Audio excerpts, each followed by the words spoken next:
Okay, I'm not sure where we left off in this book because I just kept reading and reading for myself, and I cannot stand the incredible play-by-play that happened back in the 1940s, 50s, and 60s that we are seeing now. The only difference is we have an excessive amount of social media.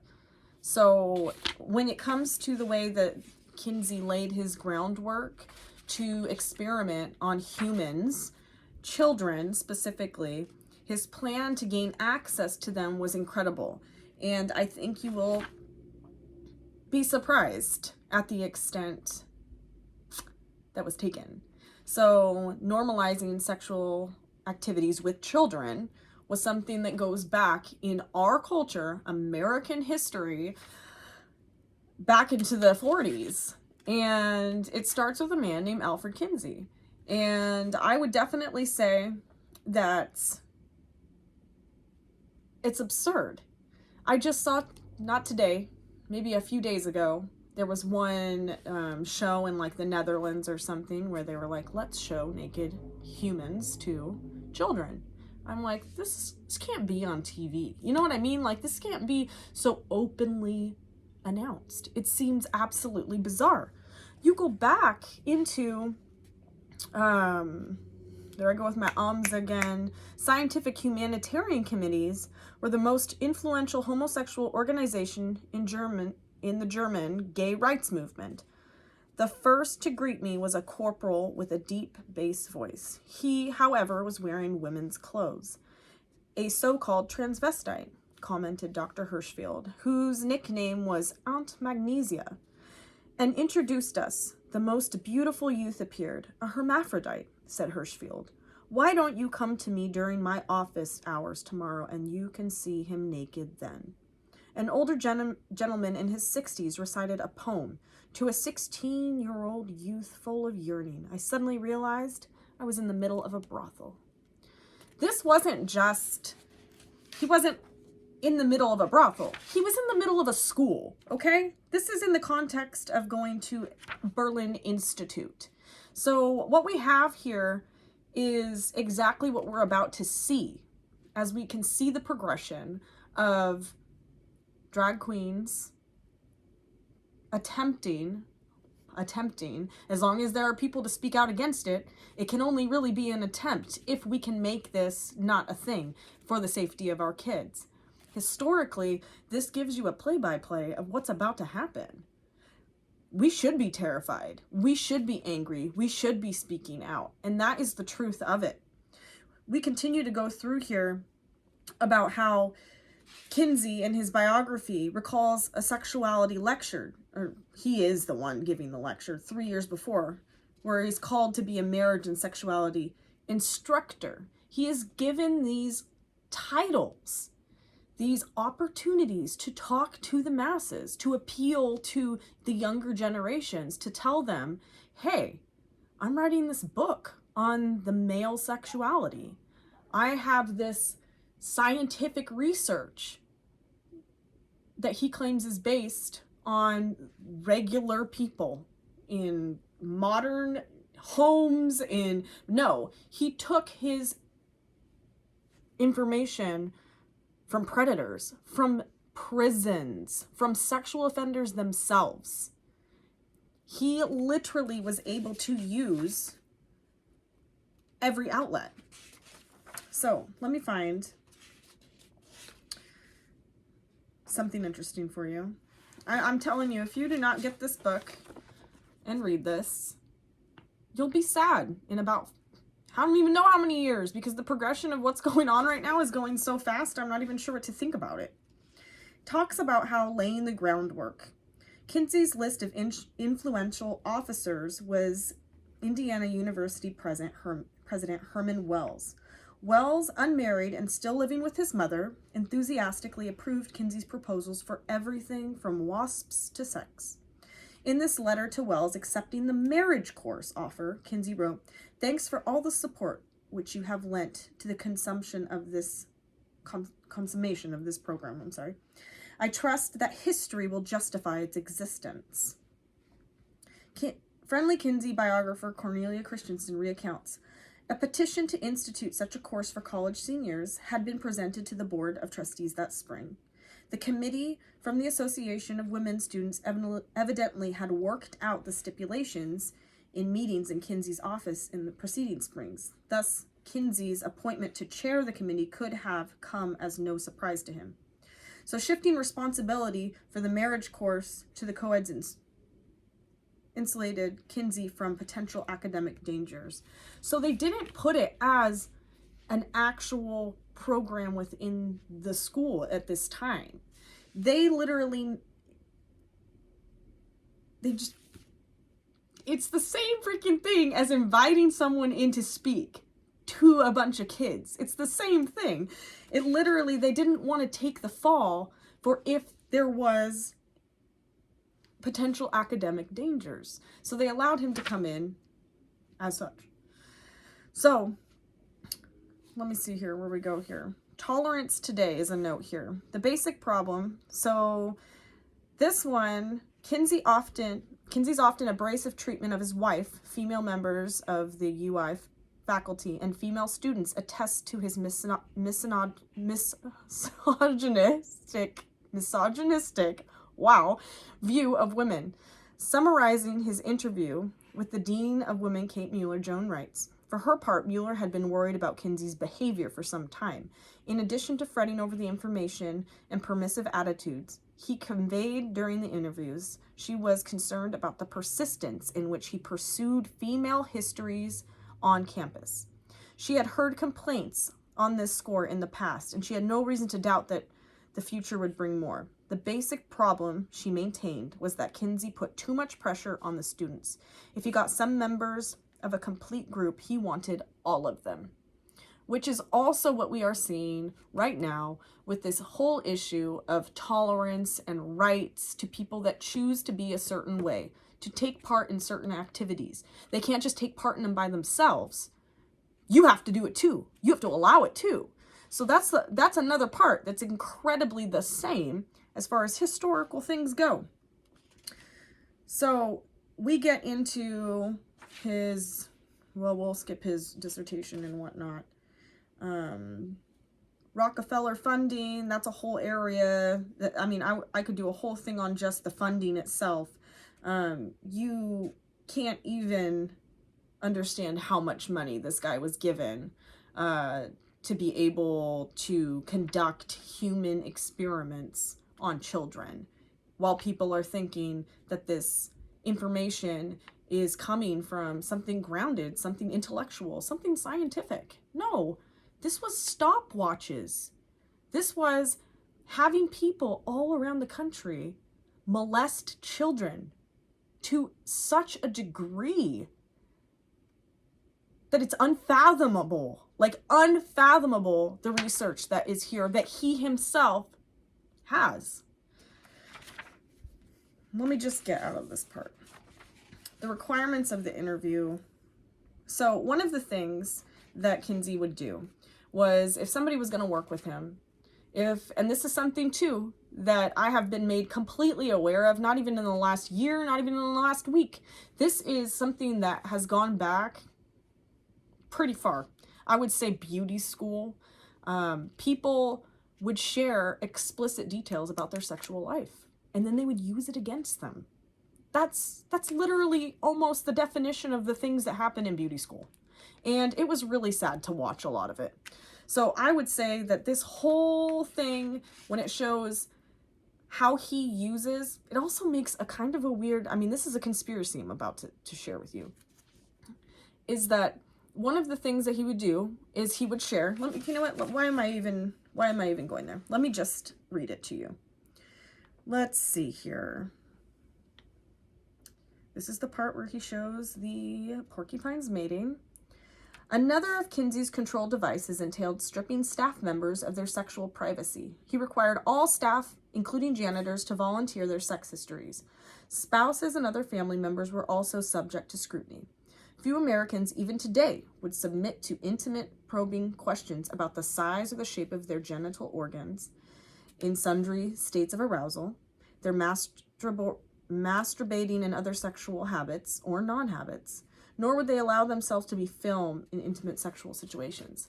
Except for now our world is engrossed with social media platforms. Porn is what percentage more? We literally have every outlet where this stuff is shared now excessively and too much. So, because excessively is too much. So it is interesting that this is the information he would literally, Pomeroy states that his wife was like, I don't think so. Both of them, Pomeroy and Kinsey, bullied his wife into sharing her sexual history.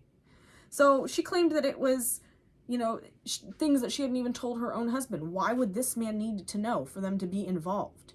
Because ultimately Kinsey used this stuff to hold over people's heads,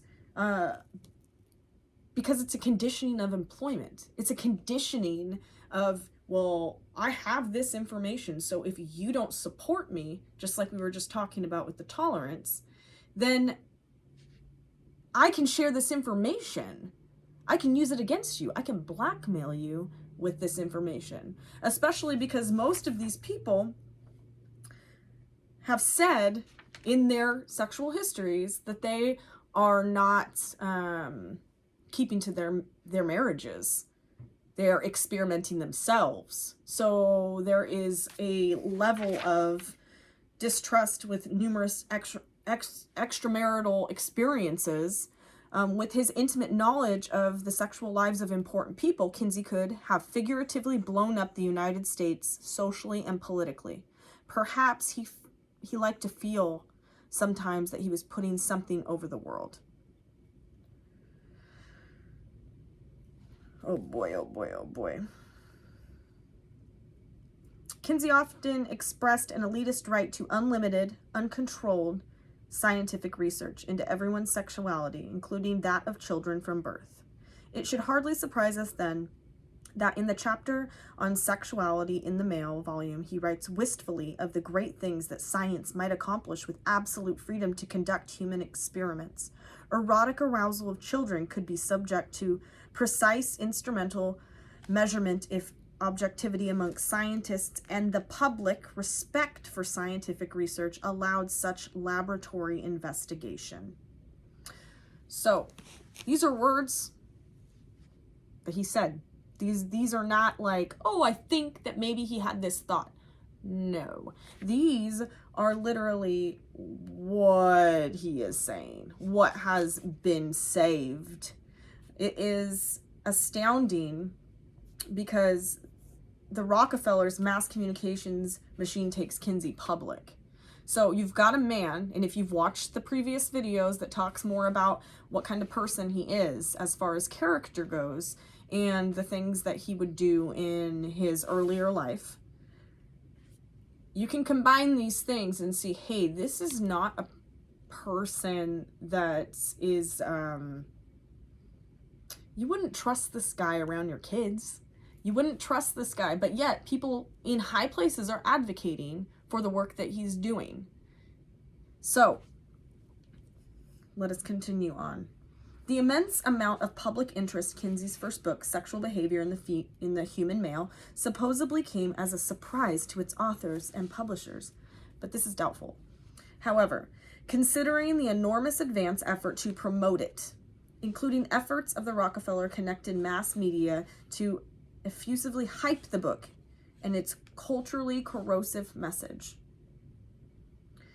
Kinsey, this is where we get into where it targets the medical field, which is why we should not be surprised of the state of the medical field right now, because what they are doing is exactly in line with what he is proposing. So Kinsey and his benefactor set in motion a massive publicity campaigns preceding release of both the male volume in 48 and the female volume in 53. Journalists were briefed and courted as the publication date arrived. Wine dined occasionally at taxpayers' expenses, in addition to print advertisements, an unprecedented number of gratis copies of the first book, primarily targeting the medical profession. Yet, these were distributed nationally.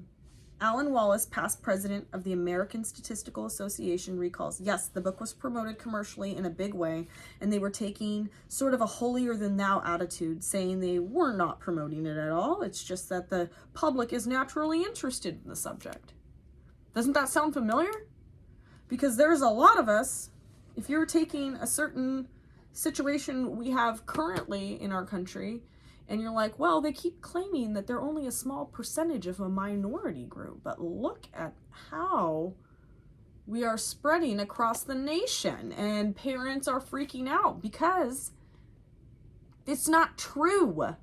This is a overly publicized matter, and it aims to do what it shouldn't be doing.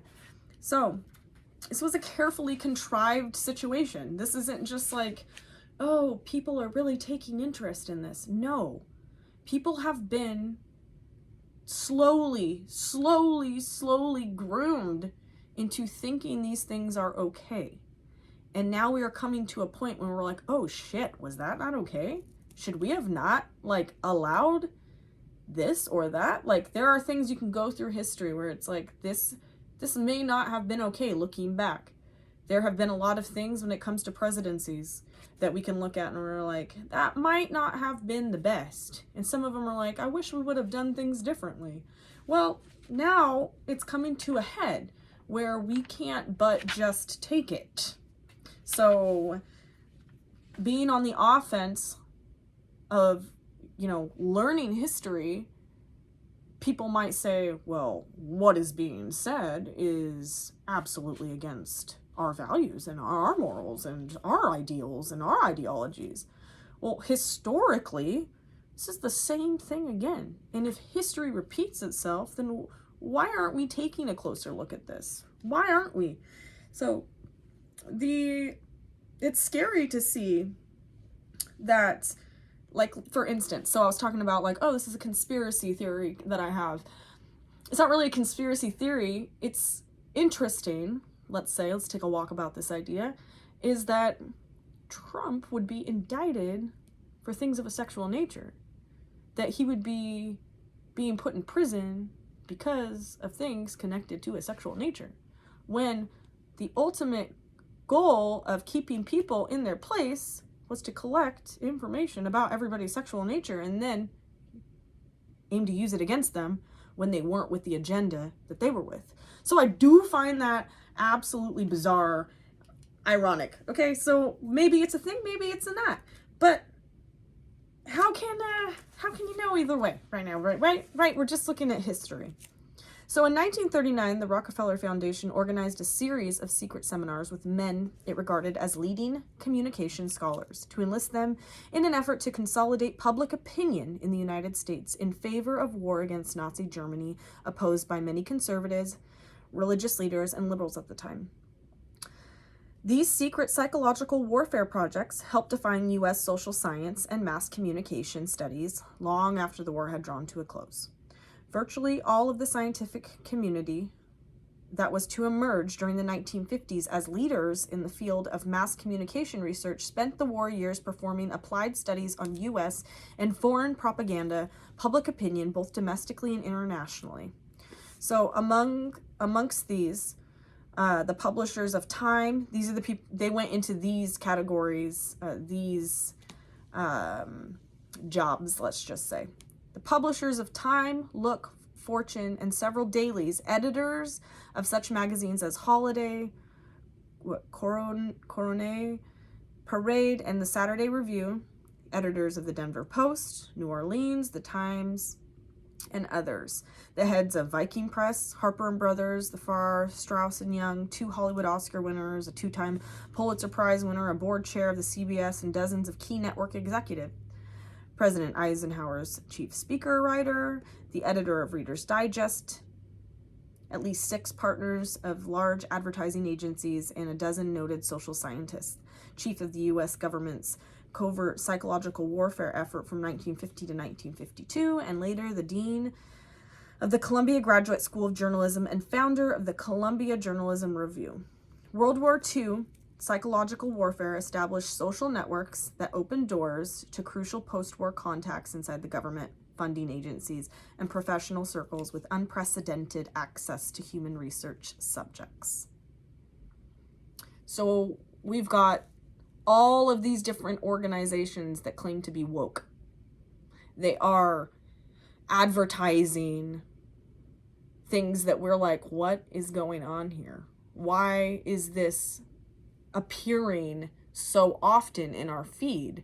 Why is this trying to look normal? It's because you're being fed it over and over and over again.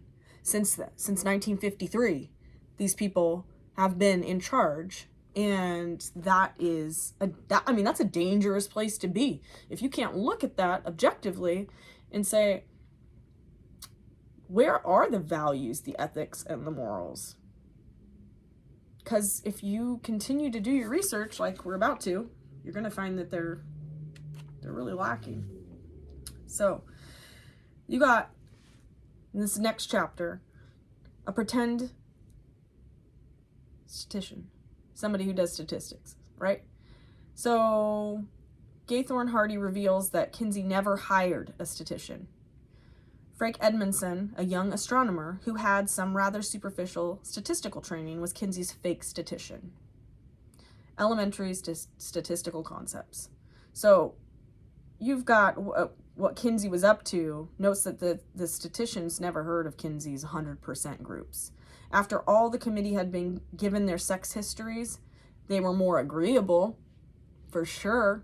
So, and that's exactly what it outlines. Dismissing the critics. Predictable. Oh man, it starts to get rough here, I'm telling you. Predictably, criticism of the male volume surfaced because lots of people were like, no, why are we reading this book about the male sexuality? I don't know if you've looked up this book. It's not pretty.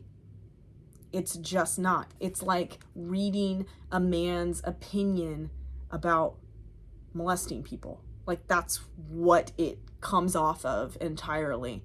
You're reading this book. I've literally flipped through it, made some notes, and was like, I can't even do this. I don't want to subject myself to this. So it's appalling if we're being completely honest. So let's get into this part. Kinsey and his staff largely dismissed the detractors. Pomeroy placed the unfair and jealous critics in 5 categories. These were the moralists, the attention seekers, the conservatives, the uniform perfectionists, and finally, there were those who pointed to the real mistakes we had made, but sometimes did not allow for the fact that the male volume was really a progress report. Ooh. Even where the statistics aired, the conclusions we drew were correct, is what a pedophile says. So it's wild because Pomeroy insinuates that all that disagree with Kinsey in any way had dark sexual secrets themselves. Pomeroy projected onto Kinsey opponents that Kinsey's team owned clinically defined sexual psychopathy. The opponents were now sexual psychopaths. So, and here's what they say about that. I think we are objects and fair when we say that the animus of the whole review is jealousy and considerable prudery. Kinsey remained convinced. Oh my word. I just get sick thinking about these exchanges. Like, I start reading it and I kind of like read ahead a little bit, and then I'm like, oh my gosh, when I first read it, my stomach hurt. When I third read it, my stomach hurt. And Kinsey remains convinced that Terman, a well-known psychologist and early friend, had betrayed him through jealousy and basic prudery. A well-known sociologist and not a friend, Gore, was either incapable of understanding the differences between appropriate and don't even go there. He's talking about this guy having ulterior motives. He didn't like his writing, but that's because he has ulterior motives. So none of the least. Oh my gosh. So Kinsey welcomed these fights, basically. His defense to these attacks on the mechanics of his methodology to academians and to the public. This was a deflected attention from more controversial aspects of the study, not at the least, which was potentially volatile, was the child orgasm data. So this might seem boring right now, for sure. This is just the workup. This isn't even like, we haven't even hit the whole team. The whole team is a male population. They were sexually aberrant. The popular use of their data to change American law, education, culture, and the public policy would likely have come to a proverbial screech if people would have realized what was going on. People would have been like, wait a moment. This doesn't make any sense. Why? So we're going to skip forward because there are things that are quite obvious when it comes to the perversion that goes on in our country. And I don't give a shit if people are like, well, to each their own. No, that's a joke to me. That is a joke. And you know what? I fell for it for many years. To each their own. Yes, please go and do this. But then when you find people you know on the sexual offender registry and you're like, I don't think to each their own when somebody is put in the position where they have to live a life of reliving their trauma. I don't think that that's okay. I don't think that opening opportunities for children to be exposed to sexually explicit anything is appropriate. It's not. So, and a lot of these people, from being tested upon as human subjects, they did come forward. And what we will see are people coming forward. But guess what? Because there's such a push, the laws, people coming into schools, I mean, there are so many areas that are not being looked at in a way that looks long term. They're looking at like, well, we're tolerant and we love these people, and you can love people and still not be okay with what they're doing. We do it a lot.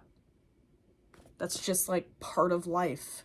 And when it comes to the health and safety of children, I'm not willing to budge. So I think that it is important to keep in mind what's been portrayed in human sexual behavior and what the evidence of that is. So the Kinsey team understood and portrayed human sexual behavior as a closed Darwinian system of simple mammalian behavior. A stimulus provided, followed by a genital response, produces an orgasmic outlet. Kinsey applied Pavlovian conditioning to sex. That's the whole idea of you call a dog over, you ring the bell, and you get it used to coming just by using the bell. So it may come, but there may be no food. So that's kind of the idea of conditioning that way. Contending, so he was applying this conditioning, this whole conditioning treatment to sex, contending that all sex is conditioned by environment and that love, jealousy, fear, anger, shame, and similar emotions have no operational meaning independent of sex. From the start, Kinsey denied explanations for human behavior that conflicted with his evolutionary assumptions. He enthusiastically utilized research techniques appropriate for the study of insects for his evaluation of human sexual behavior. So remember, this is a guy who would study gall wasps. He doesn't have a thoughtful bone in his body. He's a guy that would force young boys and Boy Scouts to be naked in front of him, to bathe in front of him. There are reports from his own self talking about his interests, and they do not have anybody else's best interests in mind but his own. He uses sex as a tool. So he goes further than that. he goes further than that. This must happen. This must happen. He goes so much further than that. I just can't even. Let's see. He enthusiastically utilized research. Okay. Evolution. Yeah. The techniques of this research have been born out of the senior author's long-time experience with a problem in insect taxonomy. The transfer from insect to human material is not illogical, for it has been a transfer of method that may be applied to the study of any variable population in this field. The sex studies were on different scale from insect studies, where we had 150,000 individuals available for the study of a single species of gall wasp. So,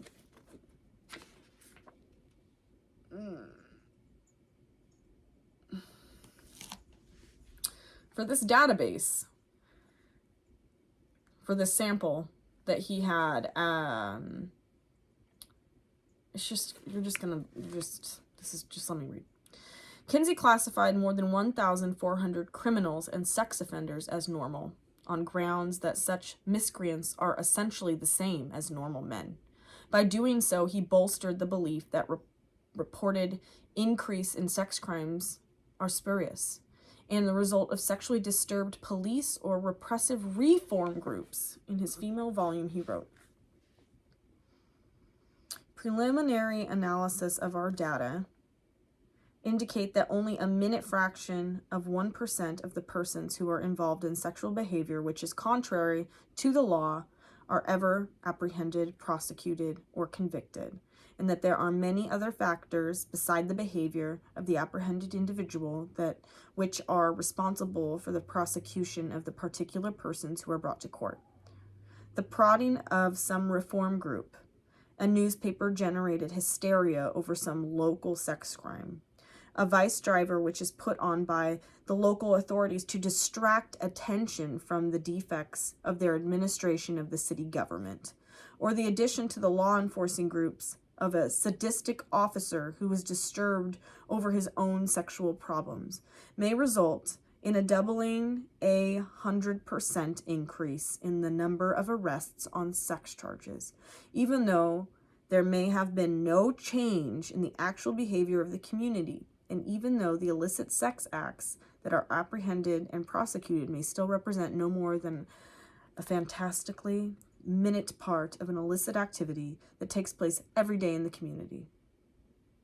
His associate, Paul Gepard, which, if you've seen anything on this guy, is it's outrageous. I never want to see him on screen again.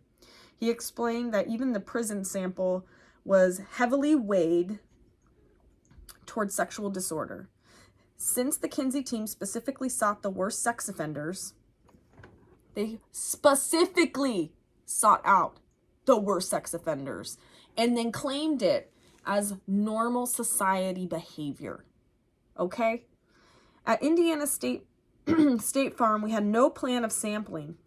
We simply sought out sex offenders, and after a time avoided the more common types of offenses, example, statutory rape, and directed our efforts towards the rarer waters. In the early stages of the research, when much interviewing was being done at Indiana correctional institutions, Dr. Kinsey did not view the inmates as a discrete group that should be differentiated from people on the outside. Instead, he looked upon the institutions as reservoirs for potential interviewees, literally captive subjects. This viewpoint resulted in there being no differentiation in our 1948 volume between persons with and without prison experience. The great majority of the prison group was collected without any sampling. Wow. We simply interviewed all who volunteered, and when this supply of subjects was exhausted, we solicited another inmates, essentially at random. Kinsey never kept a record of refusal rates. So this is how the normal was decided. His science is what backs up our medical systems. So it actually is quite a big deal. It backs up the sex ed in your schools. Like a guy who, with the character that I have read to you, I've described to you, who collected information from not just like statutory rape offenders, but the worst sex offenders, the worst offenders.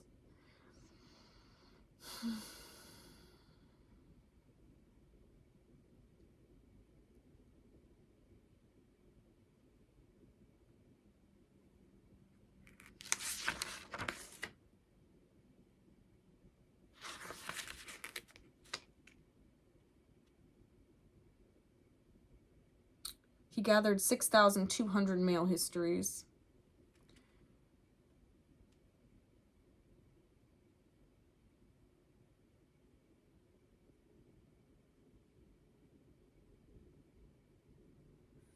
Whoa, whoa, whoa, whoa, whoa.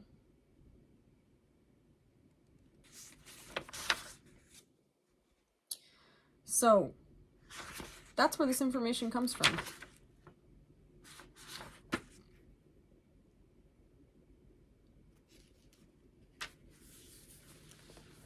I get real tired of people saying certain activities are appropriate for kids. Because back then, they were still saying clearly it was inappropriate for kids. This guy did everything underneath the rug of the public, using grotesque human beings in the system to propel his agenda. So I think that that is very telling to the things that are going on today. I think that it's interesting to see who's at the forefront of what's okay for children to be exposed to. I think that it says a lot about it, and gets me a little sick to my stomach to think that people are willingly ignorant, that they won't do their research, that they won't look at what history has provided to us, and that they will say, despite science, despite the consequences that children already deal with when they've been over-sexualized, despite, they still say, this is good. Let's rally for these people. Let's show them our support. Literally, to me, when you say that, you're literally saying, F you, kid. I don't care how you turn out. That's what it sounds like. You're not looking at it from all of the angles. You're looking at it from what you've been fed. You've been fed through this agenda, and it's absolutely unfortunate. You can still love people, and you can support people in their endeavors, but if you support people that are opening opportunities for harm for your kid, for your kids, for your community's kids, you are doing a absolute misjustice. This is an injustice against kids. So I'm gonna leave with that. This is about 40 minutes long, and if you've watched it, congratulations, you've made it to the end. The next video is going to be reading through what the kids look like, what happens to the kids, who are the people that are being tested upon, and how are they gaining access to them, because it's a lot more normal than you think it is. It's not like he pulled them into the closet or anything like that, or trapped them with bags, or, anything that might be appealing inside of a scary movie. It's normal day-to-day activities that people think are okay. And that will be the next video. So, peace.